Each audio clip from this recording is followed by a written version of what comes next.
Party ने तुहाडे ते भरोसा कीता है, लगदा कि वड्डी जिम्मेवारी है तुहाडे? वाजिब है कि मैं इसनूं बहुत वड्डा माण तां महसूस कर ही रही हैं, लेकिन एक चैलेंज और बहुत वड्डी जिम्मेवारी। सुशील रिंकू नूं मजबूत कैंਡੀਡੇਟ ਮੰਨਦੇ ਹੋ? ਆਪਣੇ ਸਾਹਮਣੇ ਕਾਂਗਰਸ ਚੋਂ ਹੀ ਨਿਕਲੇ, ਤੁਹਾਡੀਆਂ ਹੀ ਵੋਟਾਂ ਨੂੰ ਕਿਤੇ ਨਾ ਕਿਤੇ ਡੈਂਟ ਪਾਉਣਗੇ। तो ਜਿਹੜਾ ਆਪਣੇ ਲਈ ਪ੍ਰਸ਼ਨ ਚਿੰਨ੍ਹ ਹੈ ਜਾਂ ਆਪਣੇ ਲਈ ਇੱਕ ਉਹ ਸਮੱਸਿਆ ਬਣ ਚੁੱਕਿਆ, ਉਹ ਮੇਰੇ ਲਈ ਕੀ ਸਮੱਸਿਆ? ਅਕਾਲੀ ਦਲ ਔਰ ਭਾਜਪਾ ਦੇ ਕੈਂਡੀਡੇਟਸ ਨੂੰ ਕਿੱਥੇ ਖੜਾ ਦੇਖ ਸਕਦੇ ਹੋ? ਉਹਨਾਂ ਦਾ ਤਾਂ ਕੈਂਡੀਡੇਟ ਹੈ ਹੀ ਨਹੀਂ ਕੋਈ, ਉਹਨਾਂ ਨੇ ਤਾਂ ਇੱਧਰੋਂ ਉੱਧਰੋਂ ਮੰਗੇ ਨੇ। ਪਿਛਲੇ ਦਿਨਾਂ ਦੇ ਵਿੱਚ ਲਤੀਫਪੁਰਾ ਦੇ ਵਿੱਚ ਘਰ ਜੀ ਢਾਹੇ ਗਏ ਸੀ, ਉਹ ਅੱਜ ਵੀ ਪ੍ਰੋਟੈਸਟ ਕਰ ਰਹੇ ਨੇ। ਸਰਕਾਰਾਂ ਤਾਂ ਛੱਤਾਂ ਦਿੰਦੀਆਂ ਨੇ, ਜੀ ਖੋਹਦੀਆਂ ਨੇ, ਤੇ ਜੇ ਕੋਈ ਕਾਰਨਵਸ਼ ਕੋਈ ਹੁੰਦਾ ਵੀ ਤਾਂ ਉਹ ਪਹਿਲਾਂ ਉਹਨਾਂ ਦੀ ਰੀਹੈਬਿਲਿਟੇਸ਼ਨ ਪਹਿਲਾਂ ਸੋਚਣ ਨਾ ਜੀ। ਸਤਿ ਸ਼੍ਰੀ ਅਕਾਲ ਦਾ ਅਨਮਿਊਟ ਦੇਖ ਰਹੇ ਹੋ ਤੁਸੀਂ ਤੇ ਮੈਂ ਆ ਰਵੀ ਸੰਗਰਾਹੂਰ। 1996 ਤੋਂ ਲੈ ਕੇ 2019 ਤੱਕ ਕਾਂਗਰਸ ਨੇ ਜਲੰਧਰ ਦੇ ਵਿੱਚ ਚੋਣ ਲਗਾਤਾਰ ਜਿੱਤੀ ਹੈ ਔਰ ਹੁਣ ਜ਼ਿਮਨੀ ਚੋਣ ਦੇ ਵਿੱਚ ਕਾਂਗਰਸ ਦੇ ਮੋਢਿਆਂ ਤੇ ਵੱਡੀ ਜ਼ਿੰਮੇਵਾਰੀ ਹੈ ਔਰ ਦੂਜੇ ਪਾਸੇ ਆਮ ਆਦਮੀ ਪਾਰਟੀ ਵੀ ਇਸ ਨੂੰ ਵਕਾਰ ਦਾ ਸਵਾਲ ਮੰਨਦੀ ਹੈ ਕਿ ਜੇਕਰ ਸੰਗਰੂਰ ਦੇ ਵਿੱਚ ਉਹ ਜਿੱਤ ਨਹੀਂ ਸਕੇ, ਜਲੰਧਰ ਚੋਣ ਜਿਹੜੀ ਹੈ ਉਹ ਜ਼ਰੂਰ ਜਿੱਤਣ, ਕਿਉਂਕਿ 2024 ਦੀਆਂ ਚੋਣਾਂ ਔਰ ਆਮ ਆਦਮੀ ਪਾਰਟੀ ਥੋੜ੍ਹੇ ਦਿਨ ਪਹਿਲਾਂ ਨੈਸ਼ਨਲ ਪਾਰਟੀ ਵੀ ਬਣੀ ਆ ਔਰ ਉਹਨਾਂ ਦੇ ਵੱਲੋਂ ਚੋਣ ਜਿਹੜੀ ਆ 2024 ਦੀ ਵੀ ਲੜੀ ਜਾਣੀ ਆ, ਭਾਜਪਾ ਦੇ ਸਾਹਮਣੇ ਹੋਣਾ ਹੈ ਔਰ ਕਾਂਗਰਸ ਵੀ ਆਪਣੀ ਤਿਆਰੀ ਦੇ ਵਿੱਚ ਆ ਔਰ ਦੋਨੋਂ ਪਾਰਟੀਆਂ ਇਸ ਵੇਲੇ ਜ਼ੋਰ ਸ਼ੋਰ ਦੇ ਨਾਲ ਜਲੰਧਰ ਦੇ ਵਿੱਚ ਚੋਣ ਪ੍ਰਚਾਰ ਕਰ ਰਹੀਆਂ ਨੇ। ਪਰ ਇਸ ਸਭ ਦੇ ਵਿਚਾਲੇ ਚੌਧਰੀ ਸਾਹਿਬ ਦਾ ਪਰਿਵਾਰ, ਮਰਹੂਮ ਸੰਤੋਖ ਸਿੰਘ ਚੌਧਰੀ ਸਾਹਿਬ ਜਿਨ੍ਹਾਂ ਦੇ ਦੇਹਾਂਤ ਤੋਂ ਬਾਅਦ ਇਹ ਜ਼ਿਮਨੀ ਚੋਣ ਹੋ ਰਹੀ ਹੈ, ਉਹਨਾਂ ਤੇ ਇੱਕ ਵੱਡੀ ਜ਼ਿੰਮੇਵਾਰੀ ਹੈ ਇਸ ਵੇਲੇ ਕਿ ਪਾਰਟੀ ਨੇ, ਹਾਈ ਕਮਾਂਡ ਨੇ ਉਹਨਾਂ ਤੇ ਫਿਰ ਤੋਂ ਇੱਕ ਵਾਰ ਤੋਂ ਭਰੋਸਾ ਜਿਹੜਾ ਉਹ ਜਿਤਾਇਆ ਔਰ ਟਿਕਟ ਜਿਹੜੀ ਹੈ ਉਹ ਮਰਹੂਮ ਚੌਧਰੀ ਸਾਹਿਬ ਦੀ ਪਤਨੀ ਨੂੰ ਦੇ ਦਿੱਤੀ ਕਿ ਤੁਸੀਂ ਇੱਥੋਂ ਚੋਣ ਆਸਾਨੀ ਨਾਲ ਜਿੱਤ ਸਕਦੇ ਹੋ। ਜਾਣੀ ਲੋਕਾਂ ਦੇ ਵਿੱਚ ਜਿਸ ਤਰ੍ਹਾਂ ਦਾ ਆਧਾਰ ਹੈ ਉਹਨੂੰ ਬਰਕਰਾਰ ਜੇ ਕੋਈ ਰੱਖ ਸਕਦਾ ਤਾਂ ਚੌਧਰੀ ਪਰਿਵਾਰ ਹੀ ਰੱਖ ਸਕਦਾ। ਮੇਰੇ ਨਾਲ ਗੱਲਬਾਤ ਕਰਨ ਦੇ ਲਈ ਮੈਡਮ ਕਰਮਜੀਤ ਕੌਰ ਚੌਧਰੀ ਸਾਹਿਬ ਨੇ ਔਰ ਸਭ ਤੋਂ ਪਹਿਲਾਂ ਸਿਆਸੀ ਗੱਲਾਂ ਕਰਨ ਤੋਂ ਪਹਿਲਾਂ ਉਹਨਾਂ ਤੋਂ ਥੋੜ੍ਹਾ ਜਿਹਾ ਉਹਨਾਂ ਦੇ ਬੈਕਗਰਾਊਂਡ ਬਾਰੇ ਗੱਲ ਕਰਾਂਗੇ, ਕਿਉਂਕਿ ਜਦੋਂ ਅਸੀਂ ਆਫ ਕੈਮਰਾ ਗੱਲ ਕਰ ਰਹੇ ਸੀ ਤਾਂ ਉਹਨਾਂ ਨੇ ਮੈਨੂੰ ਕਾਫੀ ਚੀਜ਼ਾਂ ਦੱਸੀਆਂ ਜਿਹੜੀਆਂ ਤੁਹਾਡੇ ਵੀ ਧਿਆਨ 'ਚ ਲਿਆਉਣ ਵਾਲੀਆਂ ਨੇ, ਖਾਸ ਤੌਰ 'ਤੇ ਲੜਕੀਆਂ ਦੇ ਲਈ, ਔਰਤਾਂ ਦੇ ਲਈ। ਜਦੋਂ ਆਫੀਸਰ ਸੀਗੇ, DPI ਰਿਟਾਇਰ ਨੇ ਕਾਲਜਸ, ਔਰ ਉੱਥੇ ਉਹਨਾਂ ਨੇ ਕੀ ਕੁਝ ਪ੍ਰਾਪਤੀਆਂ ਸੀ ਔਰ ਕਿਵੇਂ ਤੁਹਾਡੇ ਧਿਆਨ ਦੇ ਵਿੱਚ ਲਿਆਉਣ ਵਾਲੀਆਂ, ਥੋੜ੍ਹਾ ਸਮਾਂ ਇਸ ਵਾਸਤੇ, ਉਸ ਤੋਂ ਬਾਅਦ ਸਿਆਸੀ ਗੱਲਾਂ ਵੀ ਕਰਾਂਗੇ। ਮੈਡਮ ਬਹੁਤ ਬਹੁਤ ਸਵਾਗਤ ਜੀ। ਸਤਿ ਸ਼੍ਰੀ ਅਕਾਲ ਜੀ ਰਵੀ, ਥੈਂਕ ਯੂ। ਸਭ ਤੋਂ ਪਹਿਲਾਂ ਤਾਂ ਜਿਹੜੀ ਆਪਾਂ ਆਫ ਕੈਮਰਾ ਗੱਲ ਕਰ ਰਹੇ ਸੀ, ਮੈਨੂੰ ਲੱਗਾ ਸੀ ਕਿ ਉਹ ਸਾਡੇ ਸੁਣਨ ਵਾਲਿਆਂ ਤੱਕ ਜ਼ਰੂਰ ਪਹੁੰਚਣੀ ਚਾਹੀਦੀ ਹੈ। ਤੁਸੀਂ ਦੱਸਿਆ ਸੀ ਕਿ ਖਾਸ ਕਰਕੇ ਕੁੜੀਆਂ ਦੇ ਲਈ, ਔਰਤਾਂ ਦੇ ਲਈ, ਗ੍ਰਹਿਣੀਆਂ ਦੇ ਲਈ ਤੁਹਾਡਾ ਯੋਗਦਾਨ ਰਿਹਾ, ਖਾਸ ਤੌਰ 'ਤੇ ਸਟੱਡੀ ਦੇ ਦਰਮਿਆਨ, ਹਾਇਰ ਸਟੱਡੀ ਦੇ ਦਰਮਿਆਨ। ਮੈਂ ਆਪਣੀ ਜ਼ਿੰਦਗੀ ਦੇ ਜਿਹੜਾ ਬਿਹਤਰੀਨ ਸਮਾਂ ਜਿਹੜਾ ਹੈ ਉਹ ਆਪਣੇ ਆਪ ਨੂੰ ਸਮਰਪਿਤ ਭਾਵਨਾ ਨਾਲ ਐਜੂਕੇਸ਼ਨ ਦੀ ਫੀਲਡ ਨੂੰ ਦਿੱਤਾ ਹੈ, ਖੇਤਰ ਨੂੰ ਦਿੱਤਾ ਹੈ ਔਰ ਮੈਂ ਬੜਾ ਮਾਣ ਮਹਿਸੂਸ ਕਰਦੀ ਹਾਂ ਕਿ ਮੈਂ ਇਸ ਨੂੰ ਆਪਣਾ ਕਿੱਤੇ ਵੱਲੋਂ ਵੀ ਚੁਣਿਆ ਜੋ ਮੇਰਾ ਸ਼ੌਕ ਵੀ ਹੈ ਜੀ। ਅਤੇ ਜਿਸ ਤਰ੍ਹਾਂ ਤੁਸੀਂ ਮਹਿਲਾ ਦੇ ਐਜੂਕੇਸ਼ਨ ਬਾਰੇ ਜਾਂ ਪੜ੍ਹਾਈ ਬਾਰੇ, ਸਿੱਖਿਆ ਬਾਰੇ ਗੱਲ ਕੀਤੀ, ਇਸ 'ਚ ਮੈਂ ਕੋਈ ਸ਼ੱਕ ਨਹੀਂ ਮੰਨਦੀ ਕਿ ਗ੍ਰਹਿਣੀਆਂ ਦਾ ਪੜ੍ਹਿਆ ਹੋਣਾ, ਕਿਉਂਕਿ ਹਰ ਬੱਚੀ ਫਿਰ ਗ੍ਰਹਿਣੀ ਬਣਦੀ ਹੈ ਔਰ ਜੇ ਗ੍ਰਹਿਣੀ ਪੜ੍ਹੀ ਹੋਈ ਹੈ ਤਾਂ ਕੁੱਲ ਪੜ੍ਹ ਜਾਂਦੀ ਹੈ। ਇਸ ਕਰਕੇ ਮਾਵਾਂ ਤਾਂ ਭਾਵੇਂ ਜਿਹੜੀਆਂ ਅਨਪੜ੍ਹ ਵੀ ਸਨ, ਉਹ ਵੀ ਬਹੁਤ ਜਿਹੜੀ ਪਹਿਲੀ ਜਿਹੜੀ ਐਜੂਕੇਸ਼ਨ ਹੈ ਬੱਚਿਆਂ ਨੂੰ ਉਹੀ ਦਿੰਦੀ ਹੈ, ਲੇਕਿਨ ਜੇ ਉਹ ਪੜ੍ਹੀ ਲਿਖੀ ਹੋਵੇ ਤਾਂ ਉਹ ਸ਼ੀ ਕੈਨ ਵਰਕ ਵੰਡਰਸ, ਜਿਹਨੂੰ ਆਪਾਂ ਕਹਿ ਸਕਦੇ ਹਾਂ। ਔਰ ਮੈਂ ਮਹਿਸੂਸ ਕਰਦੀ ਹਾਂ ਕਿ ਜੇ ਪੂਰੇ ਤਨਦੇਹੀ ਨਾਲ ਇਸ ਵਰਗ ਨੂੰ ਪੜ੍ਹਾਇਆ ਜਾਵੇ, ਸક્ષਮ ਕੀਤਾ ਜਾਵੇ, ਤਾਂ ਸਾਡੀ ਸੁਸਾਇਟੀ ਟੋਟਲੀ ਡਿਫਰੈਂਟ ਸੁਸਾਇਟੀ ਬਣੇਗੀ ਔਰ ਬਣਦੀ ਜਾ ਰਹੀ ਹੈ। ਔਰ ਮੇਰਾ ਵਿਸ਼ਵਾਸ ਹੈ ਕਿ ਜਿਸ ਤਰ੍ਹਾਂ ਮੇਰਾ ਇਹ ਸ਼ੌਕ ਹੈ, ਮੇਰੇ ਨਾਲ ਮੇਰੇ ਅਨੇਕਾਂ ਹੋਰ ਦੋਸਤ ਨੇ ਜਿਹੜੀਆਂ ਇਸ ਖੇਤਰ 'ਚ ਕੰਮ ਕਰ ਰਹੀਆਂ ਹਨ, ਅਤੇ ਮੈਂ ਸਮਝਦੀ ਹਾਂ ਕਿ ਅਸੀਂ ਸੁਸਾਇਟੀ ਨੂੰ ਬਹੁਤ ਅੱਗੇ ਲਿਜਾਣ 'ਚ ਕਾਮਯਾਬ ਰਹਾਂਗੇ। ਜਲੰਧਰ ਦੀਆਂ ਖਾਸ ਤੌਰ 'ਤੇ ਜਿਹੜੀਆਂ ਕੁੜੀਆਂ ਜਾਂ ਗ੍ਰਹਿਣੀਆਂ ਜਿਹੜੀਆਂ ਹੁਣ ਵੱਖ-ਵੱਖ ਫੀਲਡ ਦੇ ਵਿੱਚ ਵੀ ਇਸ ਵੇਲੇ ਉਹ ਕੰਮ ਕਰ ਰਹੀਆਂ ਹੋਣਗੀਆਂ, ਤੁਹਾਨੂੰ ਲੱਗਦਾ ਹੈ ਕਿ ਤੁਹਾਡਾ ਕੀਤਾ ਹੋਇਆ ਕੰਮ ਹੁਣ ਕਿਤੇ ਨਾ ਕਿਤੇ ਤੁਹਾਨੂੰ ਲੱਗਦਾ ਹੈ ਕਿ ਉਹ ਤੁਹਾਡੇ ਬੈਨੀਫਿਟ? ਜੇ ਜਲੰਧਰ ਦੀ ਗੱਲ ਕਰੋ, ਚਾਹੇ ਮੇਰੀ ਮੁੱਢਲੀ ਜਿਹੜੀ ਪੜ੍ਹਾਈ ਹੈ ਉਹ ਇੱਕ ਆਰਮੀ ਆਫਿਸਰਸ ਫੈਮਿਲੀ ਹੋਣ ਕਰਕੇ ਕਿੰਡਰਗਾਰਟਨ ਪੰਜਾਬ ਤੋਂ ਬਾਹਰ ਪੂਨੇ ਤੋਂ ਸ਼ੁਰੂ ਹੋਈ ਜੀ, ਨੈਸ਼ਨਲ ਮਾਡਲ ਸਕੂਲ ਅੱਗਾ ਖਾਂ ਪੈਲੇਸ ਜੀ ਤੋਂ ਮੈਂ ਆਪਣੀ ਪਹਿਲੀ ਮੁੱਢਲੀ ਜਿਹੜੀ ਨਰਸਰੀ ਤੋਂ ਸ਼ੁਰੂ ਕੀਤਾ। ਔਰ ਪਿਤਾ ਜੀ ਜੋ ਮੇਰੇ ਆਰਮੀ 'ਚ ਲੇਟ ਕੈਪਟਨ ਕੇਹਰ ਸਿੰਘ, ਜੀ ਜਿਨ੍ਹਾਂ ਦਾ ਦੇਹਾਂਤ 1959 'ਚ ਹੋ ਗਿਆ ਜੀ ਸੀ, ਉਹ ਕੈਲਕੱਟਾ 'ਚ ਹੋਣ ਤੋਂ ਬਾਅਦ ਅਸੀਂ ਪੰਜਾਬ, ਮੇਰੇ ਮਦਰ ਸਾਨੂੰ ਲੈ ਆਏ ਔਰ ਅਸੀਂ ਸਾਰਿਆਂ ਨੂੰ ਉਹਨਾਂ ਨੇ ਬਿਹਤਰੀਨ ਪੜ੍ਹਾਈ ਦਿੱਤੀ। ਹੂੰ ਔਰ ਅੱਜ ਜੋ ਵੀ ਮੈਂ ਕੁਝ ਹੈ ਤਾਂ ਮੈਂ ਇਹ ਕਹਿਣ 'ਚ ਗੁਰੇਜ਼ ਨਹੀਂ ਕਰਾਂਗੀ ਕਿ ਮੇਰੀ ਹੀਰੋ ਔਰ ਮੇਰੀ ਜ਼ਿੰਦਗੀ ਦੀ ਜਿਹੜੀ ਬਣਾਉਣ ਵਾਲੀ ਆਰਕੀਟੈਕਟ ਹੈ ਉਹ ਮੇਰੀ ਮਾਂ ਹੈ, ਸ਼੍ਰੀਮਤੀ ਪ੍ਰੀਤਮ ਕੌਰ। ਜੀ ਔਰ ਅੱਜ ਉਹ ਕਰੀਬ 93 ਵਰੇ ਦੇ ਹਨ ਤੇ ਮੈਂ ਸਭ ਤੋਂ ਪਹਿਲਾਂ ਗਾਈਡ ਵੀ ਉਹਨਾਂ ਨੂੰ ਹੀ ਆਪਣਾ ਮੰਨਦੀ ਹਾਂ ਕਿ ਉਹਨਾਂ ਦੀ ਹੀ ਬਦੌਲਤ ਜੋ ਹੁਣ ਵੀ ਅੱਜ ਗਾਈਡੈਂਸ ਮੈਂ ਲੈ ਰਹੇ ਹੋ ਹਾਂ।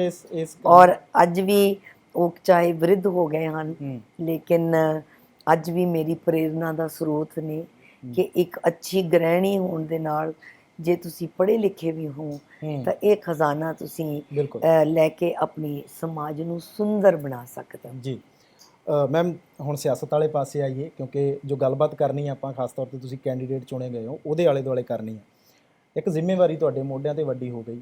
ਇਸ ਤੋਂ ਪਹਿਲਾਂ ਮਰਹੂਮ ਚੌਧਰੀ ਸਾਹਿਬ ਜਾਂ ਤੁਹਾਡੇ ਪੁਰਖੇ ਜਿਹੜੇ ਸੀ ਉਹ ਲਗਾਤਾਰ ਚੋਣਾਂ ਲੜਦੇ ਰਹੇ, ਹਾਲਾਂਕਿ ਹਾਰ ਜਿੱਤ ਬਣੀ ਹੋਈ ਹੈ, ਪਰ ਫਿਰ ਵੀ ਜਿੱਥੋਂ ਤੱਕ ਮੈਨੂੰ ਪਤਾ ਹੈ ਕਿ ਜਦੋਂ ਵੀ ਪੰਜਾਬ ਦੇ ਵਿੱਚ ਕਾਂਗਰਸ ਦੀ ਸਰਕਾਰ ਬਣੀ ਤਾਂ ਉਸ ਵੇਲੇ ਇਸ ਪਰਿਵਾਰ ਦੇ ਵਿੱਚੋਂ ਕੋਈ ਨਾ ਕੋਈ ਮੈਂਬਰ ਜਿਹੜਾ ਉਹ ਮੰਤਰੀ ਜ਼ਰੂਰ ਰਿਹਾ ਔਰ ਜਾਂ ਫਿਰ ਮੈਂਬਰ ਪਾਰਲੀਮੈਂਟ ਰਹੇ ਨੇ। ਇੱਕ ਵੱਡੀ ਜ਼ਿੰਮੇਵਾਰੀ ਹੈ ਔਰ ਉਸ ਪਿਰਤ ਨੂੰ ਤੁਸੀਂ ਅੱਗੇ ਤੋਰ ਰਹੇ ਹੋ ਔਰ ਪਾਰਟੀ ਨੇ ਤੁਹਾਡੇ ਤੇ ਭਰੋਸਾ ਕੀਤਾ ਹੈ। ਲੱਗਦਾ ਇੱਕ ਵੱਡੀ ਜ਼ਿੰਮੇਵਾਰੀ ਹੈ ਤੁਹਾਡੇ ਮੁੰਡੇ ਤੇ। ਬੇਸ਼ੱਕ ਇਹ ਬਹੁਤ ਵੱਡੀ ਜ਼ਿੰਮੇਵਾਰੀ ਹੈ ਔਰ ਹੋਰ ਵੀ ਵੱਡੀ ਹੋ ਜਾਂਦੀ ਹੈ ਕਿਉਂਕਿ ਮੈਨੂੰ ਇੱਕ ਗ੍ਰੈਂਡ ਓਲਡ ਪਾਰਟੀ ਜਿਹੜੀ ਕਰੀਬ 136 ਵਰੇ ਤੋਂ ਵੀ ਪੁਰਾਣੀ ਹੁੰਦੀ ਜਾ ਰਹੀ ਹੈ, ਜਿਸਨੇ ਦੇਸ਼ ਦੀ ਆਜ਼ਾਦੀ ਦਿਲਵਾਈ, ਜਿਸਨੇ ਦੇਸ਼ ਦਾ ਜੋ ਪ੍ਰੈਜ਼ੈਂਟ ਢਾਂਚਾ ਅਸੀਂ ਦੇਖ ਰਹੇ ਹਾਂ ਜਿੱਥੇ ਅੱਜ ਦੇਸ਼ ਸਾਡਾ ਖੜਾ ਹੈ, ਉਹਦੀ ਜਿਹੜੀ ਜੜ੍ਹਾਂ ਉਹਨੂੰ ਮਜ਼ਬੂਤ ਕਰਨ 'ਚ ਉਹਦਾ ਸਭ ਤੋਂ ਵੱਡਾ ਯੋਗਦਾਨ ਹੈ। ਉਸ ਪਾਰਟੀ ਨੇ ਮੈਨੂੰ ਇੱਕ ਨਿਮਾਣੇ ਜਿਹੇ ਵਰਕਰ ਨੂੰ ਜੋ ਕਿ ਬਿਲਕੁਲ ਪਰਦੇ ਦੇ ਪਿੱਛੇ ਰਹਿ ਕੇ ਕੰਮ ਕਰਨ ਵਾਲਾ ਸੀ, ਉਸਦੇ 'ਚ ਮੇਰੇ ਇੱਕ ਕੌਨਫੀਡੈਂਸ ਰਿਪੋਜ਼ ਕੀਤਾ ਜਾਂ ਮੇਰੇ 'ਚ ਵਿਸ਼ਵਾਸ ਜਤਾਇਆ ਅਤੇ ਵਾਜਿਬ ਹੈ ਕਿ ਮੈਂ ਇਸ ਨੂੰ ਬਹੁਤ ਵੱਡਾ ਮਾਣ ਤਾਂ ਮਹਿਸੂਸ ਕਰ ਹੀ ਰਹੀ ਹਾਂ ਲੇਕਿਨ ਇੱਕ ਚੈਲੰਜ ਔਰ ਬਹੁਤ ਵੱਡੀ ਜ਼ਿੰਮੇਵਾਰੀ ਵੀ। ਅੱਛਾ, ਜਦੋਂ ਸੋਚਿਆ ਨਾ ਹੋਵੇ ਕੁਝ ਕਰਨ ਦਾ ਤੇ ਤੁਹਾਨੂੰ ਮਤਲਬ ਉਹ ਕਰਨਾ ਪੈ ਜਾਵੇ ਜਾਂ ਤੁਹਾਡੇ 'ਤੇ ਜ਼ਿੰਮੇਵਾਰੀ ਪੈ ਜਾਵੇ ਤਾਂ ਕੁਝ ਚੀਜ਼ਾਂ ਬਦਲਦੀਆਂ ਨੇ, ਤੁਹਾਨੂੰ ਆਪਣੇ ਆਪ ਦੇ ਵਿੱਚ ਕੁਝ ਬਦਲਾਅ ਲਿਆਉਣਾ ਪੈਂਦਾ। ਮੈਂ ਸਭ ਤੋਂ ਸੌਖੀ ਜਿਹੀ ਉਦਾਹਰਨ ਕਿ ਤੁਸੀਂ ਚੋਣ ਲੜ ਰਹੇ ਹੋ, ਤੁਹਾਡੇ ਦੇ ਕੋਲੇ ਬਹੁਤ ਸਾਰੇ ਪੱਤਰਕਾਰ ਆਉਂਦੇ ਨੇ, ਅਸੀਂ ਆਉਂਦੇ ਹਾਂ, ਜਦੋਂ ਸਾਹਮਣੇ ਕੈਮਰਾ ਲੱਗ ਜਾਂਦਾ ਕਿਤੇ ਨਾ ਕਿਤੇ ਐਂ ਲੱਗਦਾ ਹੈ ਕਿ ਆਹ ਮੈਂ ਨਹੀਂ ਚਾਹੁੰਦੀ ਸੀ ਕਿ ਆਹ ਕੁਝ ਹੁੰਦਾ ਤੇ ਪਰ ਮਜਬੂਰਨ ਇਹ ਸਾਰਾ ਕੁਝ ਹੋ ਰਿਹਾ। ਘਬਰਾਹਟ ਹੁੰਦੀ ਹੈ ਕਿਤੇ ਨਾ ਕਿਤੇ ਕਿ ਨਹੀਂ ਕੈਮਰਿਆਂ ਤੋਂ? ਇੱਕ ਅਧਿਆਪਕ ਨੂੰ ਚਾਹੇ 5 ਬੱਚੇ ਪੜ੍ਹਾਉਣ ਨੂੰ ਦੇ ਦਿਓ ਤਾਂ ਚਾਹੇ 500, ਹਾਂ ਤੇ ਉਹ ਕਦੇ ਵੀ ਇਸ ਤਰ੍ਹਾਂ ਦੀ ਘਬਰਾਹਟ ਨਹੀਂ ਮਹਿਸੂਸ ਕਰਦਾ, ਇੱਕ ਗੱਲ। ਦੂਸਰਾ, ਜਦੋਂ ਸਾਨੂੰ ਬੋਲਣਾ ਸਿਖਾਇਆ ਜਾਂਦਾ ਸੀ, ਸਾਡੇ ਅਧਿਆਪਕ ਜਿਹੜੇ ਗੁਰੂ ਰਹੇ, ਬਹੁਤ ਅੱਛੇ ਟੀਚਰਸ ਕੋਲੋਂ ਮੈਂ ਕਿਸਮਤ ਵਾਲੀ ਹਾਂ, ਮੈਂ ਪੜ੍ਹਾਈ ਦਾ ਜਿਹੜੀ ਆਪਣਾ ਲਿੱਤੀ ਹੈ, ਤਾਂ ਘਬਰਾਉਣਾ ਤਾਂ ਉਹ ਪਹਿਲੇ ਦਿਨ ਤੋਂ ਹੀ ਜਿਹੜਾ ਹੈ ਕੱਢ ਦਿੰਦੇ ਨੇ ਕਿ ਘਬਰਾਉਣਾ ਕਦੇ ਨਹੀਂ ਚਾਹੀਦਾ। ਔਰ ਮੈਂ ਇੱਕ ਫੌਜੀ ਪਰਿਵਾਰ ਤੋਂ ਹਾਂ ਔਰ ਇੱਕ ਫਾਈਟਰ ਪਰਿਵਾਰ ਹੈ ਜਿਹੜੇ ਦੇਸ਼ ਲਈ ਲੜਦਾ ਹੈ, ਤਾਂ ਇਸ ਤਰ੍ਹਾਂ ਦੀ ਘਬਰਾਹਟ ਨਹੀਂ ਹੈ। ਮੈਂ ਬਿਲਕੁਲ ਨਹੀਂ ਇਹਨੂੰ ਘਬਰਾਹਟ ਮੰਨਦੀ। ਹਾਂ, ਇਹ ਜ਼ਰੂਰ ਮੈਂ ਕਹਿਣਾ ਚਾਹਾਂਗੀ ਕਿ ਇਹ ਜਿਹੜਾ ਟੀਚਿੰਗ ਪ੍ਰੋਫੈਸ਼ਨ ਹੈ ਜਾਂ ਪੜ੍ਹਦੇ ਪਿੱਛੇ ਰਹਿ ਕੇ ਸਿਆਸੀ ਪਰਿਵਾਰ 'ਚ ਕੰਮ ਕਰਨਾ, ਉਹਦੇ ਤੋਂ ਰੇਅਰ ਸੀਟ ਤੋਂ ਹੋ ਕੇ ਫਰੰਟ ਡਰਾਈਵਿੰਗ ਵੀਲ 'ਤੇ ਆ ਕੇ ਬੈਠ ਕੇ ਉਹਨੂੰ ਸਟੀਅਰ ਕਰਨਾ, ਉਹਦੇ 'ਚ ਬੜਾ ਫਰਕ ਹੁੰਦਾ। ਔਰ ਮੈਂ ਕਹਿਣੇ 'ਚ ਗੁਰੇਜ਼ ਨਹੀਂ ਕਰਦੀ ਕਿ ਮੈਂ ਇਸ ਕੈਮਰਾ ਫੇਸਿੰਗ ਨੂੰ ਇੰਨੀ ਮੈਂ ਵਾਬਸਤਾ ਨਹੀਂ ਹਾਂ। ਔਰ ਜਿੱਦਾਂ ਵਨ ਗੈਟ ਯੂਜ਼ ਟੂ, ਤਾਂ ਮੈਂ ਵੀ I'll get to use to it. ਹਾਲੇ ਟਾਈਮ ਹੈ, 20 ਦਿਨ ਪਏ ਆ, ਤੁਸੀਂ ਯੂਜ਼ ਟੂ ਹੋ ਜਾਓਗੇ। ਚਲੋ, ਜੀ ਤੁਹਾਡੀ ਪਾਰਟੀ ਨੂੰ ਛੱਡ ਕੇ ਸੁਸ਼ੀਲ ਰਿੰਕੂ ਆਮ ਆਦਮੀ ਪਾਰਟੀ ਦੇ ਵਿੱਚ ਕੁਝ ਸਮਾਂ ਪਹਿਲਾਂ ਹੀ ਸ਼ਾਮਲ ਹੋ ਜਾਂਦੇ ਆ। ਸੁਸ਼ੀਲ ਰਿੰਕੂ ਨੂੰ ਮਜ਼ਬੂਤ ਕੈਂਡੀਡੇਟ ਮੰਨਦੇ ਹੋ? ਆਪਣੇ ਸਾਹਮਣੇ ਕਾਂਗਰਸ 'ਚੋਂ ਹੀ ਨਿਕਲੇ ਔਰ ਤੁਹਾਡੀਆਂ ਹੀ ਵੋਟਾਂ ਨੂੰ ਕਿਤੇ ਨਾ ਕਿਤੇ ਡੈਂਟ ਪਾਉਣਗੇ। ਵੈਸੇ ਤੁਹਾਨੂੰ ਇਹ ਸਵਾਲ ਤਾਂ ਰਿੰਕੂ ਜੀ ਨੂੰ ਪੁੱਛਣਾ ਚਾਹੀਦਾ ਸੀਗਾ, ਪਰ ਜਿੱਦਾਂ ਤੁਸੀਂ ਉਹਦੀ ਗੱਲ ਕੀਤੀ ਹੈ, ਅਤੇ मेरी अपनी विचारधारा या मेरी अपनी सूचनाएं है कि जो शख्स लंबे समय तो किसी पार्टी ਦੀ ਆਈਡੀਓਲੋਜੀ ਜਾਂ ਪਾਰਟੀ ਦੀ ਵਿਚਾਰਧਾਰਾ ਨੂੰ ਲੈ ਕੇ ਤੁਰਿਆ ਹੋਵੇ, ਉਹਦੀ ਵਕਾਲਤ ਕਰਦਾ ਰਿਹਾ ਹੋਵੇ, ਉਹਦੇ ਟਿਕਟ ਲੈ ਕੇ ਇੱਕ ਛੋਟੇ ਅਹੁਦੇ ਤੋਂ ਇੱਕ ਵਿਧਾਨ ਸਭਾ ਦੇ ਦਹਲੀਜ਼ ਤੇ ਪਹੁੰਚਿਆ ਹੋਵੇ, ਤੇ ਉਹ ਕਿਸ ਤਰ੍ਹਾਂ ਉਸ ਵਿਚਾਰਧਾਰਾ ਦੇ ਉਲਟ ਗੱਲ ਕਰੇਗਾ, ਇਹ ਮੇਰੀ ਸਮਝ ਤੋਂ ਬਾਹਰ ਹੈ। ਉਹ ਖੁਦ ਆਪਣੇ ਦੇ ਲਈ ਇੱਕ ਚੈਲੰਜ ਬਣ ਗਿਆ, ਖੁਦ ਆਪਣੇ ਦੇ ਲਈ ਇੱਕ ਵੱਡਾ ਪ੍ਰਸ਼ਨ ਚਿੰਨ੍ਹ ਬਣ ਗਿਆ। ਤੇ ਉਹ ਫਿਰ ਜਿਹੜਾ ਆਪਣੇ ਲਈ ਪ੍ਰਸ਼ਨ ਚਿੰਨ੍ਹ ਹੈ ਜਾਂ ਆਪਣੇ ਲਈ ਇੱਕ ਉਹ ਸਮੱਸਿਆ ਬਣ ਚੁੱਕਿਆ, ਉਹ ਮੇਰੇ ਲਈ ਕੀ ਸਮੱਸਿਆ ਹੋਵੇਗੀ, ਕਾਂਗਰਸ ਪਾਰਟੀ ਲਈ ਉਹ ਕੀ ਸਮੱਸਿਆ ਹੋਣਗੇ। ਆਈ ਥਿੰਕ ਇਹ ਕਹਿਣਾ ਗਲਤ ਹੋਏਗਾ। ਉਹ ਮੇਰੇ ਲਈ ਕੋਈ ਚੈਲੰਜ ਨਹੀਂ ਹਨ। ਉਹ ਤਾਂ ਸਾਡੇ ਪਰਿਵਾਰ ਚੋਂ ਪੋਚ ਕੀਤਾ ਗਿਆ, ਇੱਕ ਪੋਚਿੰਗ ਹੁੰਦੀ ਹੈ ਨਾ, ਤੁਸੀਂ ਕਿਸੇ ਚੀਜ਼ ਤੋਂ ਕਿਸੇ ਨੂੰ ਉਹਦੇ ਲਈ ਕੋਈ ਜਿੱਦਾਂ ਜਾਲ ਫੇਰ ਸਿੱਟ ਕੇ ਪਕਸ਼ੀ ਪੜਦਾ ਸਿਆਰ, ਕੋਈ ਲਾਲਚ ਦੇ ਕੇ ਕਿਸੇ ਚੀਜ਼ ਤੋਂ ਕੋਈ ਚੀਜ਼ ਖੋਹਦਾ ਜਾਂ ਡਰਾ ਕੇ। ਹੁਣ ਇਹਨਾਂ ਚੋਂ ਕਿਸ ਚਾਂਸੇ ਚ ਆਏ ਨੇ ਤਾਂ ਉਹ ਜਾਣਨ, ਲੇਕਿਨ ਮੰਦਭਾਗੀ ਇੱਕ ਅਨਫੋਰਚੂਨੇਟ ਉਹਨਾਂ ਦਾ ਇਹ ਡਿਸੀਜਨ ਹੈ। ਮੇਰੇ ਹਿਸਾਬ ਨਾਲ ਉਹਨਾਂ ਦੇ ਹਿਸਾਬ ਨਾਲ ਠੀਕ ਹੋਏਗਾ, ਉਹ ਜਾਣਨ, ਪਰ ਮੇਰੇ ਹਿਸਾਬ ਨਾਲ ਇਹ ਕੋਈ ਮੈਚਿਓਰਿਟੀ ਵਾਲਾ ਕਦਮ ਨਹੀਂ ਚੁੱਕਿਆ ਗਿਆ। ਕਾਂਗਰਸ ਦੇ ਵਿੱਚ ਇੱਕ ਗੱਲ ਜਿਹੜੀ ਹੈ, ਪਿਛਲੇ ਕਾਫੀ ਲੰਬੇ ਸਮੇਂ ਤੋਂ, ਜਦੋਂ ਤੋਂ ਕੈਪਟਨ ਸਾਹਿਬ ਮੁੱਖ ਮੰਤਰੀ ਸੀ ਉਦੋਂ ਤੋਂ ਲੈ ਕੇ ਹੁਣ ਤੱਕ, ਜਦੋਂ ਤੋਂ ਮਤਲਬ ਵਿਧਾਨ ਸਭਾ ਚੋਣਾਂ ਵੀ ਹੋਈਆਂ 2022 ਦੀਆਂ, ਉਦੋਂ ਤੱਕ ਇਹ ਕਿਹਾ ਜਾਂਦਾ ਰਿਹਾ ਕਿ ਕਾਂਗਰਸ ਦੇ ਵਿੱਚ ਆਪਸੀ ਫੁੱਟ ਕਰਕੇ ਵੱਡਾ ਨੁਕਸਾਨ ਕਾਂਗਰਸ ਦਾ ਹੁੰਦਾ ਰਿਹਾ। ਹਾਲਾਂਕਿ ਜਿਹੜੀਆਂ ਹੁਣ ਤਸਵੀਰਾਂ ਸਾਹਮਣੇ ਆਈਆਂ, ਜਦੋਂ ਤੁਸੀਂ ਨੋਮੀਨੇਸ਼ਨ ਦਾਖਲ ਕੀਤਾ, ਸਾਰੀ ਤੁਹਾਡੀ ਜਿਹੜੀ ਲੀਡਰਸ਼ਿਪ ਸੀ ਉਹ ਇੱਕ ਪਲੇਟਫਾਰਮ 'ਤੇ ਨਜ਼ਰ ਆਈ, ਪਰ ਇਸ ਤੋਂ ਪਹਿਲਾਂ ਵੱਡਾ ਨੁਕਸਾਨ ਕਾਂਗਰਸ ਦਾ ਹੁੰਦਾ ਰਿਹਾ। ਤੁਹਾਨੂੰ ਲੱਗਦਾ ਹੈ ਕਿ ਇਸ ਚੋਣ ਦੇ ਵਿੱਚ ਘੱਟੋ ਘੱਟ ਅਜਿਹੀਆਂ ਗੱਲਾਂ ਜਾਂ ਅਜਿਹੀ ਪਰਸੈਪਸ਼ਨ ਦੇਖਣ ਨੂੰ ਨਹੀਂ ਮਿਲੇਗੀ? ਤੁਸੀਂ ਕਿਹਾ ਕਿ ਅੱਜ ਤੁਸੀਂ ਸਾਰਿਆਂ ਨੂੰ ਇਕਜੁੱਟ ਦੇਖਿਆ ਹੈ। ਜਦ ਕੋਈ ਚੈਲੰਜ ਆਉਂਦਾ ਸਾਡੀ ਪਾਰਟੀ 'ਤੇ, ਕੋਈ ਸਾਡੇ ਕੋਈ ਇੱਦਾਂ ਦੀ ਕੋਈ ਸਮਾਂ ਆਉਂਦਾ, ਤੇ ਕਾਂਗਰਸ ਹਰ ਵਕਤ ਇਕਜੁੱਟ ਹੋ ਕੇ ਹੀ ਤਾਂ ਉੱਭਰੀ ਹੈ। ਔਰ ਜਦੋਂ ਕਿਤੇ ਕੋਈ ਵਿਚਾਰਾਂ ਦੇ ਕਿਸੇ ਵਿਅਕਤੀਗਤ ਲੈਵਲ 'ਤੇ ਕਿਤੇ ਮਤਭੇਦ ਹੋਏ, ਉਹਦੇ ਨਾਲ ਕੁਝ ਲੋਕ ਨਿਖੜ ਗਏ ਜਾਂ ਉਹਨਾਂ ਦੇ ਥੋੜ੍ਹੀਆਂ ਜਿਹੀਆਂ ਰਸਤੇ ਵੱਖਰੇ ਕੀਤੇ ਜਾਂ ਥੋੜ੍ਹੇ ਮਿਸਅੰਡਰਸਟੈਂਡਿੰਗ ਹੋਈਆਂ, ਇਹ ਤਾਂ ਹਰ ਪਾਰਟੀ 'ਚ ਹੁੰਦੀਆਂ ਰਹਿੰਦੀਆਂ ਨੇ। ਔਰ ਸਮਾਂ ਸਦਾ ਇੱਕੋ ਜਿਹਾ ਨਹੀਂ ਰਹਿੰਦਾ ਹੈ। ਅਤੇ ਕੁਝ ਪਾਰਟੀਆਂ ਦੀ ਕੋਈ ਵਿਚਾਰਧਾਰਾ ਹੀ ਨਹੀਂ, ਤਾਂ ਉਹ ਕਹਿੰਦੇ ਨੇ ਅਸੀਂ ਹਨੇਰੀ ਲੈ ਆਂਦੀ ਹੈ, ਲੇਕਿਨ ਉਹ ਹਨੇਰੀ ਜਦ ਸੈਟਲ ਹੋਈ ਹੈ, ਤੁਸੀਂ ਵੇਖਦੇ ਹੋ ਕਿ ਹਨੇਰੀ ਸੈਟਲ ਹੋਣ ਤੋਂ ਬਾਅਦ ਜਿਹੜਾ ਹਨੇਰੀ 'ਚ ਸਭ ਕੁਛ ਹੀ ਆ ਜਾਂਦਾ ਨਾ ਉੜ ਕੇ, ਤੇ ਫਿਰ ਉਹ ਕੀ ਪ੍ਰਤੱਖ ਤਾਂ ਬਾਅਦ 'ਚ ਪਤਾ ਲੱਗਦਾ। ਤੇ ਇਹ ਤਾਂ ਇੱਕ ਏਜ ਓਲਡ ਪਾਰਟੀ ਹੈ ਜੀ। ਤੇ ਮੈਂ ਨਹੀਂ ਸਮਝਦੀ ਕਿ ਤੁਹਾਨੂੰ ਵਿਖਰੇਵਾਂ ਕਿੱਥੇ ਵਿਕ ਗਿਆ। ਜੇ ਕਿਤੇ ਉਤਾਰ ਚੜ੍ਹਾਅ ਤਾਂ ਜ਼ਿੰਦਗੀਆਂ 'ਚ ਵੀ ਆਉਂਦੇ ਨੇ, ਪਾਰਟੀਆਂ 'ਚ ਵੀ ਆਉਂਦੇ ਨੇ। ਇਹ ਇੱਕ ਨੈਚੁਰਲ ਪ੍ਰੋਸੈਸ ਹੈ। ਕਾਂਗਰਸ ਇਕਜੁੱਟ ਹੈ, ਔਰ ਅੱਜ ਤੁਸੀਂ ਵੇਖਿਆ ਕਿ ਹਰ ਇੱਕ ਛੋਟਾ ਬੜਾ ਲੀਡਰ, ਬੜੇ ਤੋਂ ਬੜੇ ਸਾਡੇ ਜਿਹੜੀ ਸਮੁੱਚੀ ਲੀਡਰਸ਼ਿਪ ਜਿਹੜੀ ਹੈ, ਮੈਂ ਬੜਾ ਮਾਣ ਮਹਿਸੂਸ ਕਰਦੀ ਹਾਂ ਕਿ ਉਹ ਇਸ ਜਿਮਨੀ ਚੋਣ ਦੇ ਲਈ ਅੱਗੇ ਹੋ ਕੇ ਸਾਰੇ ਆਪਣਾ ਆਪਣਾ ਕਿਲਾ ਸੰਭਾਲ ਕੇ ਬੈਠੇ ਨੇ ਜੀ।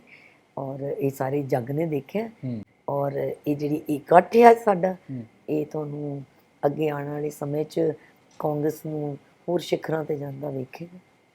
ਮੈਂ 2 ਸਵਾਲ ਹੋਰ ਕਰਨੇ ਨੇ, ਔਰ ਸੈਕੰਡ ਲਾਸਟ ਸਵਾਲ ਇਹ ਕਰ ਰਿਹਾ ਮੈਂ ਤੁਹਾਨੂੰ ਕਿ ਅਕਾਲੀ ਦਲ ਔਰ ਭਾਜਪਾ ਦੇ ਕੈਂਡੀਡੇਟ ਨੂੰ ਕਿੱਥੇ ਖੜਾ ਦੇਖ ਰਹੇ ਹੋ ਆਪਣੇ ਸਾਹਮਣੇ? ਹਾਲਾਂਕਿ ਉਹ ਤਾਂ ਹਰ ਇੱਕ ਕੈਂਡੀਡੇਟ ਆਪਣੇ ਆਪ ਦੇ ਵਿੱਚ ਇਸ ਗੱਲ 'ਤੇ ਸਟੈਂਡ ਕਰਦਾ ਕਿ ਨਹੀਂ, ਜੋ ਜਿੱਤ ਹੋਣੀ ਆ ਮੇਰੀ ਪਾਰਟੀ ਦੀ ਹੋਣੀ ਆ, ਪਰ ਪਿਛਲੇ ਸਿਨੈਰੀਓ ਨੂੰ ਤੁਸੀਂ ਵੀ ਸਮਝਿਆ, ਪਿਛਲੇ ਸਿਨੈਰੀਓ ਨੂੰ ਵੀ ਦੇਖਿਆ, ਉਸ ਸਿਨੈਰੀਓ ਦੇ ਹਿਸਾਬ ਨਾਲ ਔਰ ਜਲੰਧਰ ਦੇ ਸਿਨੈਰੀਓ ਦੇ ਹਿਸਾਬ ਨਾਲ ਅਕਾਲੀ ਦਲ ਔਰ ਭਾਜਪਾ ਦੇ ਕੈਂਡੀਡੇਟਸ ਨੂੰ ਕਿੱਥੇ ਖੜਾ ਦੇਖ ਹੋ?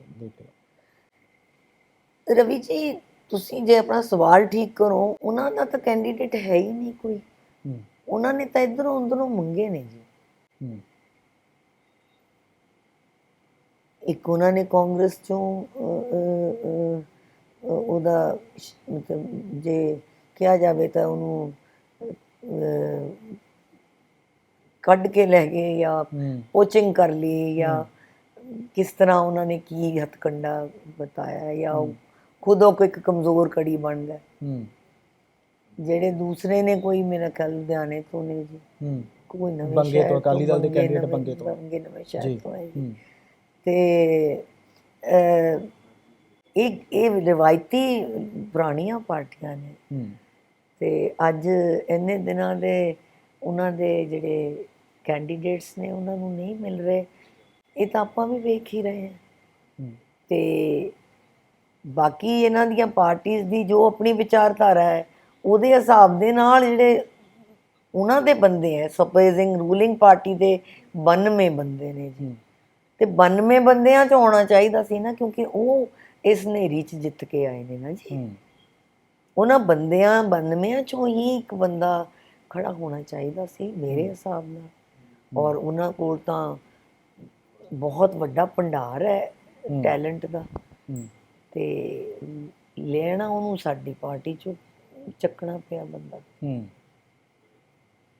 ਅੱਛਾ, ਇੱਕ ਇੱਥੇ ਲਤੀਫਪੁਰਾ ਤੁਹਾਡੇ ਧਿਆਨ 'ਚ ਹੋਏਗਾ, ਪਿਛਲੇ ਦਿਨਾਂ ਦੇ ਵਿੱਚ ਲਤੀਫਪੁਰਾ ਦੇ ਵਿੱਚ ਘਰ ਜੀ ਢਾਹੇ ਗਏ ਸੀਗੇ, ਉਹ ਅੱਜ ਵੀ ਪ੍ਰੋਟੈਸਟ ਕਰ ਰਹੇ ਨੇ ਆਪਣੇ ਘਰਾਂ ਦੇ ਵਾਸਤੇ, ਆਪਣੀਆਂ ਛੱਤਾਂ ਦੇ ਵਾਸਤੇ।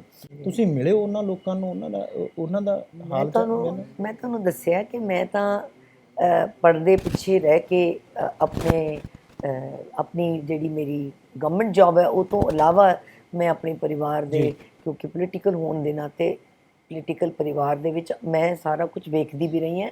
ਔਰ ਸਾਡਾ ਪਰਿਵਾਰ ਇਹਨਾਂ ਦੇ ਪਿੱਛੇ ਖੜਾ ਰਿਹਾ ਹੈ। ਸਪੈਸ਼ਲੀ ਮੈਂ ਆਪਣੇ ਹਸਬੈਂਡ ਸੰਤੋਖ ਸਿੰਘ ਚੌਧਰੀ ਜੀ ਦੀ ਗੱਲ ਕਰਾਂ, ਔਰ ਇਹ ਜਿਹੜਾ ਵਾਕਿਆ ਵਰਤਿਆ ਉੱਥੇ ਮੰਦਭਾਗਾ ਮੈਂ ਕਹਾਂਗੀ। ਤੇ ਅਸੀਂ ਕਿਸੇ ਬਗਾਨੇ ਦੇਸ਼ 'ਚ ਨਹੀਂ ਹੈਗੇ ਤੇ ਕਿ ਕਿਤੋਂ ਕੋਈ ਬਾਹਰੋਂ ਆ ਕੇ ਵਸ ਗਿਆ ਜਾਂ ਇਸ ਤਰ੍ਹਾਂ। ਮੈਂ ਆਪਣਾ ਵਿਅਕਤੀਗਤ ਲੈਵਲ 'ਤੇ ਮੈਂ ਮਹਿਸੂਸ ਕਰਦੀ ਹਾਂ ਕਿ ਕਿਸੇ ਦਾ ਸਿਰ ਦੀ ਛੱਤ ਖੋਣੀ ਤਾਂ ਬਹੁਤ ਬੜਾ ਪਾਪ ਹੈ।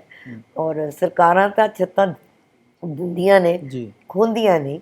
ਤੇ ਜੇ ਕੋਈ ਕਾਰਨਵਸ਼ ਕੋਈ ਹੁੰਦਾ ਵੀ ਤਾਂ ਉਹ ਪਹਿਲਾਂ ਉਹਨਾਂ ਦੀ ਰੀਹੈਬਿਲਿਟੇਸ਼ਨ ਪਹਿਲਾਂ ਸੋਚਣ ਨਾ ਜੀ। ਰੀਹੈਬਿਲਿਟੇਸ਼ਨ ਤਾਂ ਜਦੋਂ ਪਾਕਿਸਤਾਨ ਬਣਿਆ ਉਦੋਂ ਵੀ ਇੱਕ ਡਿਪਾਰਟਮੈਂਟ ਖੜਾ ਹੋ ਗਿਆ ਸੀ। ਤੇ ਇਹ ਤਾਂ ਹੁਣ ਅਸੀਂ ਇੱਕ ਆਜ਼ਾਦ ਦੇਸ਼ 'ਚ ਰਹਿੰਦੇ ਹਾਂ ਤੇ ਉਹਨਾਂ ਦੀ ਪੁਕਾਰ ਪਹਿਲਾਂ ਸੁਣ ਕੇ ਰਿਡਰੈਸਲ ਪਹਿਲਾਂ ਹੋਣਾ ਚਾਹੀਦਾ ਸੀ, ਤਾਂ ਕਿ ਇਹ ਮੰਦਭਾਗੀ ਹਰਕਤ ਜਾਂ ਜੋ ਘਟਨਾ ਵਾਪਰੀ ਇਹ ਨਾ ਵਾਪਰੀ ਜੀ। ਸੋ ਅਸੀਂ ਉਹਨਾਂ ਦੇ ਨਾਲ ਹਾਂ। ਅਸੀਂ ਚਾਹੁੰਦੇ ਹਾਂ ਕਿ ਕੋਈ ਵੀ ਬੰਦਾ ਸਿਰ ਤੋਂ ਬਿਨਾਂ ਛੱਤ ਤੋਂ ਨਾ ਹੋਵੇ। ਔਰ ਜਦੋਂ ਘਰ ਜਾਂਦਾ ਹੈ, ਔਰ ਜਦੋਂ ਘਰ ਕਿਸੇ ਦਾ ਖੋਇਆ ਜਾਂਦਾ ਹੈ, ਇਹ ਪੀੜ ਉਹੀ ਜਾਣੇ ਜਿਹਦੇ ਨਾਲ ਇਹ ਬੀਤਦੀ ਹੈ ਜੀ। ਇਹ ਮੈਂ ਇਹਨੂੰ ਮੰਦਭਾਗਾ ਇੰਸੀਡੈਂਟ ਕਹਿੰਦੀ ਹਾਂ। ਔਰ ਅਸੀਂ ਚਾਹੁੰਦੇ ਹਾਂ ਕਿ ਇਹਨਾਂ ਦਾ ਜਿਹੜਾ ਵਾਜਿਬ ਇਹਨਾਂ ਦੀ ਮੰਗ ਹੈ ਉਹ ਪੂਰੀ ਹੋਣੀ ਚਾਹੀਦੀ ਹੈ। ਆਖਰੀ ਸਵਾਲ ਕਿ ਜਲੰਧਰ ਦੇ ਲਈ ਪਲੈਨਿੰਗਸ ਕੀ ਨੇ? ਜਲੰਧਰ ਦੇ ਲਈ ਕੀ ਕਰਨਾ ਹੈ? ਤੁਸੀਂ ਲੋਕਾਂ ਨੇ ਵੋਟਾਂ ਪਾਉਣੀਆਂ ਨੇ, ਲੋਕ ਮੰਨਦੇ ਨੇ ਕਿ ਤੁਸੀਂ ਮੈਂਬਰ ਪਾਰਲੀਮੈਂਟ ਚੁਣੇ ਜਾਓ ਔਰ ਲੋਕ ਚੁਣ ਲੈਂਦੇ ਨੇ। ਕੀ ਕਰਨਾ ਲੋਕਾਂ ਦੇ ਲਈ, ਕਿਉਂਕਿ ਤੁਹਾਡੇ ਕੋਲ 1 ਸਾਲ ਦਾ ਸਮਾਂ ਹੋਏਗਾ। ਰਵੀ ਜੀ, ਪਹਿਲਾਂ ਤਾਂ ਮੈਂ ਤੁਹਾਨੂੰ ਇਹ ਸਪਸ਼ਟ ਕਰ ਦੇਵਾਂ ਕਿ ਅਸੀਂ 24 ਦੀ ਤਿਆਰੀ 'ਚ ਸੀਗੇ। ਇਹ ਮੰਦਭਾਗੀ ਜਿਹੜੀ ਹਾਦਸਾ ਮੇਰੇ ਪਰਿਵਾਰ 'ਤੇ ਔਰ ਸਾਡੀ ਕਾਂਗਰਸ ਪਾਰਟੀ 'ਤੇ ਹੋਇਆ, ਉਹਦੇ 'ਚ ਮੈਂ ਸੰਤੋਖ ਸਿੰਘ ਚੌਧਰੀ ਜੀ ਆਪਣੇ ਹੱਥ 'ਚ ਤਿਰੰਗਾ ਲੈ ਕੇ ਆਪਣੀ ਕਰਮ ਭੂਮੀ ਫਲੋਰ ਵਿਖੇ ਭਾਰਤ ਜੋੜੋ ਦੇ ਨਾਅਰੇ ਲਾਉਂਦੇ ਹੋਏ ਆਪਣੀ ਅਖੀਰਲੇ ਸਾਹ ਲੈਂਦੇ ਹੋਏ ਦੇਸ਼ ਦੇ ਇਸ ਕਾਜ਼ ਨੂੰ ਸਮਰਪਿਤ ਹੋ ਗਏ। ਔਰ ਮੈਂ ਮਹਿਸੂਸ ਕਰਦੀ ਹਾਂ ਕਿ ਇਹ ਬਲੀਦਾਨ ਜਿਹੜਾ ਹੈ, ਇਹ ਮੈਂ 10-11 ਮਹੀਨੇ ਦੀ ਜਿੱਤ ਹਾਸਲ ਕਰਕੇ ਪੂਰਾ ਕਰਨ ਵਾਸਤੇ ਇਸ ਐਰੀਨਾ 'ਚ ਜਾਂ ਇਸ ਪਿੜ 'ਚ ਨਹੀਂ ਆਈ ਹੈ।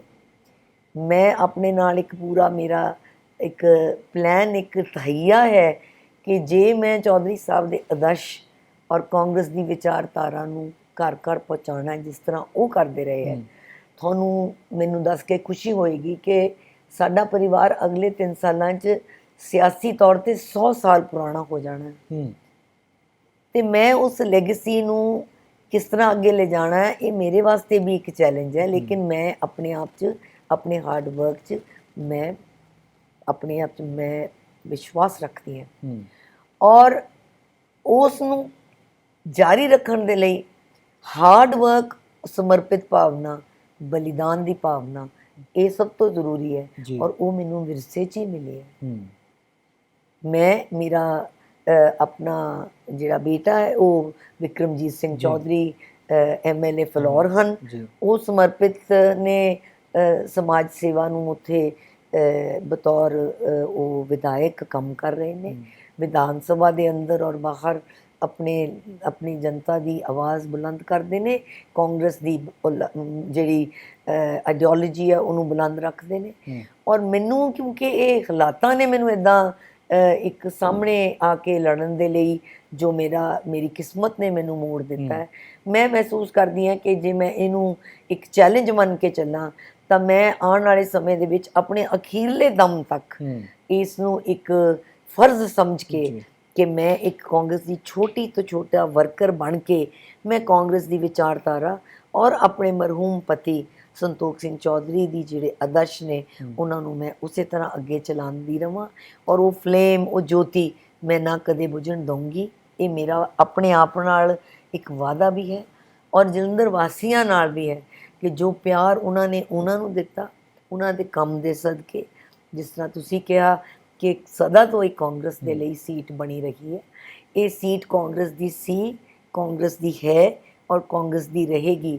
ਉਹਦਾ ਕਾਰਨ ਇਹ ਹੈ, ਇੱਕ ਤਾਂ ਕਾਂਗਰਸ ਦੀ ਵਿਚਾਰਧਾਰਾ ਜਿਸ ਨੂੰ ਲੋਕਾਂ ਨੇ ਪਸੰਦ ਕੀਤਾ ਔਰ ਕਦੇ ਅਡਿੱਗ ਰਹੇ, ਉਹ ਉਹਨਾਂ ਨੇ ਇਸ ਨੂੰ ਬਦਲਿਆ ਨਹੀਂ, ਚਾਹੇ ਜਿੰਨੀ ਮਰਜ਼ੀ ਹਨੇਰੀਆਂ ਆਈ ਹੋਣ, ਚਾਹੇ ਉਹ 2014 ਦੀ ਸੀ ਤੇ ਚਾਹੇ ਉਹ ਹੁਣ ਇਹ ਜਿਹੜੀ ਰੀਸੈਂਟ ਸਰਕਾਰ ਬਣੀ ਹੈ ਉਹਦੀ। ਲੇਕਿਨ ਸਾਡੇ ਦੁਆਬੇ ਦੇ ਜਿਹੜੇ ਲੋਕ ਨੇ ਉਹ ਬਹੁਤ ਸਿਆਣੇ ਵੀ ਨੇ ਔਰ ਉਹ ਬਹੁਤ ਸਮਝਦਾਰ ਨੇ ਕਿ ਉਹ ਆਪਣੇ ਲੀਡਰ ਔਰ ਆਪਣੀ ਪਾਰਟੀ ਆਪਣੀ ਮਨ ਮਰਜ਼ੀ ਨਾਲ ਚੁਣਦੇ ਨੇ। ਔਰ ਇਹਦਾ ਹੀ ਕਾਰਨ ਹੈ ਕਿ ਇੰਨੀਆਂ ਹਨੇਰੀਆਂ ਦੇ ਆਉਣ ਦੇ ਬਾਵਜੂਦ ਵੀ ਜਲੰਧਰ ਜਿਹੜਾ ਹੈ ਉਹ ਹਰ ਵਕਤ ਸਿਰ ਕੱਢ ਰਿਹਾ ਹੈ ਔਰ ਸਾਡੀ ਪਾਰਟੀ ਦੀ ਇੱਥੇ ਜਿੱਤ ਰਹੀ। ਔਰ ਮੈਂ ਇਹੀ ਅਪੀਲ ਕਰਾਂਗੀ ਆਪਣੇ ਜਲੰਧਰ ਵਾਸੀਆਂ ਨੂੰ ਵੀ ਕਿ ਉਹ ਆਪਣਾ ਕੀਮਤੀ ਵੋਟ ਜੋ ਬਾਬਾ ਸਾਹਿਬ ਅੰਬੇਦਕਰ ਦੀ ਸਾਨੂੰ ਇੱਕ ਐਸੀ ਸ਼ਕਤੀ ਦਿੱਤੀ ਹੋਈ ਹੈ, ਉਸ ਨੂੰ ਅਸੀਂ ਖਾਸ ਤੌਰ 'ਤੇ ਅੱਜ ਦੇ ਸੰਦਰਭ 'ਚ ਮੈਂ ਦੇਖਾਂ ਹੋਰ ਵੀ ਜ਼ਰੂਰੀ ਹੈ ਕਿ ਅਸੀਂ ਉਹਦੀ ਰਾਖੀ ਕਰੀਏ। ਔਰ ਉਹ ਰਾਖੀ ਤਦੇ ਹੋ ਸਕਦੀ ਹੈ ਜੇ ਅਸੀਂ ਸੰਵਿਧਾਨ ਦੀ ਰੱਖਿਆ ਵੀ ਕਰੀਏ ਔਰ ਉਹ ਕਾਂਗਰਸ ਦੀ ਵਿਚਾਰਧਾਰਾ ਦਾ ਸਿਰਮੌਰ ਬਿੰਦੂ ਹੈ ਜੀ, ਉਹਨੂੰ ਅੱਗੇ ਰੱਖ ਕੇ ਅਸੀਂ ਆਪਣੀ ਜ਼ਿੰਦਗੀ ਨੂੰ ਇਹਨੂੰ ਸਮਰਪਿਤ ਕਰ ਚੁੱਕੇ ਹਾਂ ਔਰ ਕਰਦੇ ਰਹਾਂਗੇ ਜੀ। ਬਹੁਤ ਧੰਨਵਾਦ ਮੈਮ, ਤੁਸੀਂ ਸਾਡੇ ਲਈ ਸਮਾਂ ਕੱਢਿਆ। ਔਰ ਇਹ ਸਨ ਮੈਡਮ ਕਰਮਜੀਤ ਕੌਰ ਚੌਧਰੀ, ਜਿਹੜੇ ਪਹਿਲੀ ਵਾਰ ਬੇਸ਼ੱਕ ਚੋਣ ਲੜ ਰਹੇ ਨੇ, ਪਰ ਪਰਿਵਾਰ ਜਿਹੜਾ ਉਹ ਲੰਬੇ ਸਮੇਂ ਤੋਂ, ਜਿਵੇਂ ਇਹਨਾਂ ਨੇ ਦੱਸਿਆ ਕਿ ਆਉਣ ਵਾਲੇ 3 ਸਾਲਾਂ ਤੋਂ ਬਾਅਦ 100 ਸਾਲ ਇਸ ਪਰਿਵਾਰ ਦੇ ਵਿੱਚ ਸਿਆਸਤ ਨੂੰ ਹੋ ਜਾਣੇ ਆ। ਔਰ ਉਹ ਕਹਿੰਦੇ ਨੇ ਕਿ ਮੈਂ ਆਪਣਾ ਫਰਜ਼ ਸਮਝ ਕੇ ਔਰ ਆਪਣੇ ਨਾਲ ਵਾਅਦਾ ਕਰਕੇ ਇਸ ਕਰਕੇ ਚੋਣ ਮੈਦਾਨ ਦੇ ਵਿੱਚ ਉਤਰੀ ਹਾਂ, ਕਿਉਂਕਿ ਮੇਰਾ ਫਰਜ਼ ਬਣਦਾ ਹੈ ਕਿ ਮੈਂ ਇਸ ਜੋਤੀ ਨੂੰ ਜਗਦੀ ਰੱਖਾਂ। ਔਰ ਨਾਲ ਹੀ ਉਹ ਇਸ ਗੱਲ ਦਾ ਦਾਅਵਾ ਵੀ ਕਰਦੇ ਆ ਕਿ ਜਲੰਧਰ ਦੀ ਸੀਟ, ਖਾਸ ਤੌਰ 'ਤੇ ਲੋਕ ਸਭਾ ਸੀਟ ਕਾਂਗਰਸ ਦੀ ਸੀ, ਹੈ ਤੇ ਰਹੇਗੀ। ਫਿਲਹਾਲ ਫੈਸਲਾ ਜੋ ਹੈ ਉਹ ਜਲੰਧਰ ਦੇ ਲੋਕਾਂ ਦੇ ਹੱਥ ਦੇ ਵਿੱਚ ਹੈ ਕਿ ਹਾਲਾਤ ਬਦਲਦੇ ਨੇ ਜਾਂ ਫਿਰ ਨਹੀਂ, ਔਰ ਕਿਸ ਦੇ ਸਿਰ ਇਸ ਜਿੱਤ ਦਾ ਸਿਹਰਾ ਬੰਨ੍ਹਿਆ ਜਾਂਦਾ ਹੈ। ਫਿਲਹਾਲ ਮੈਨੂੰ ਦਿਓ ਇਜਾਜ਼ਤ। ਸਤਿ ਸ਼੍ਰੀ ਅਕਾਲ।